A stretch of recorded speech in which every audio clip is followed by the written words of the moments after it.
বিসমিল্লাহির রহমানির রহিম। আসসালামু আলাইকুম। আশা করি সবাই ভালোই আছেন।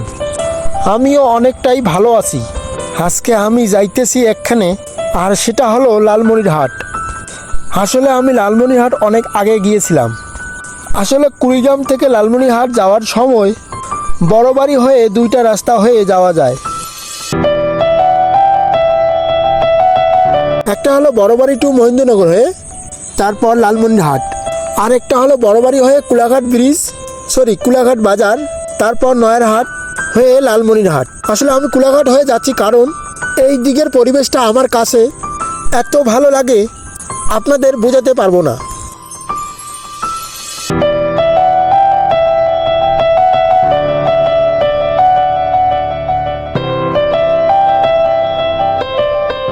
তাই আপনাদের মাঝে ছোট্ট একটা ভিডিও তুলে ধরতেছি, শুধু পরিবেশটা দেখেন।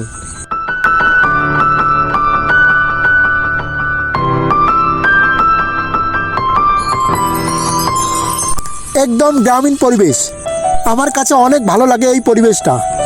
এই জন্য এই দিক দিয়ে আসা। দেখেন কি সুন্দর, দেখলেই মনটা ভরে যায়।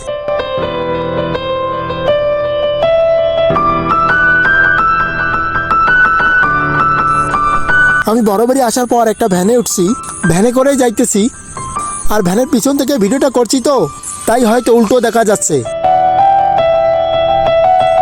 আর আমার ভ্যানে ওঠার কারণটা হলো এই যে গ্রামীণ পরিবেশটা দেখা আর একটু আপনাদের মাঝে তুলে ধরা।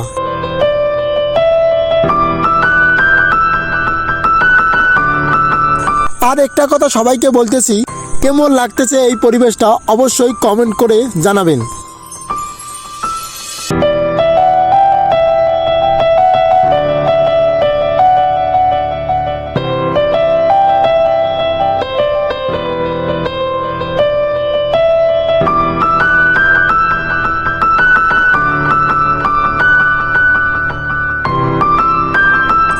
এই রাস্তাটা আসলে বেশি বড় না, তাই এখানে বড় ধরনের কোনো গাড়ি চলাচল করে না, আবার আসে খুব কম আসে। শুধু অটো আর সিএনজি এগুলোই বেশি চলাচল করে। আল্লাহ পাকের সৃষ্টি যে কতটা সুন্দর হয় তা দেখেন। অনেকে হয়তো দেখেছেন তা গ্রামের পরিবেশ, আবার অনেকেরই দেখা হয়নি।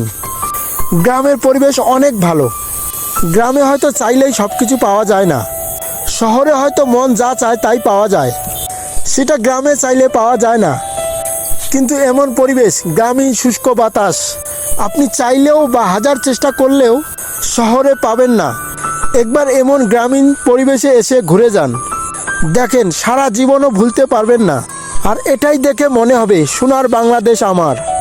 শহরে আপনি অনেক টাকা খরচ করে বা এমনি হয়তো অনেক জায়গা বা পার্ক ঘুরতে যান, সেখানে হয়তো অনেক কিছুই থাকে, কিন্তু এখানে হয়তো সেরকম কিছুই নেই। আমি তারপরে 100% গ্যারান্টি দিয়ে বলতে পারি শহরের ওখান থেকে এখানে আরও বেশি মন ভালো হবে।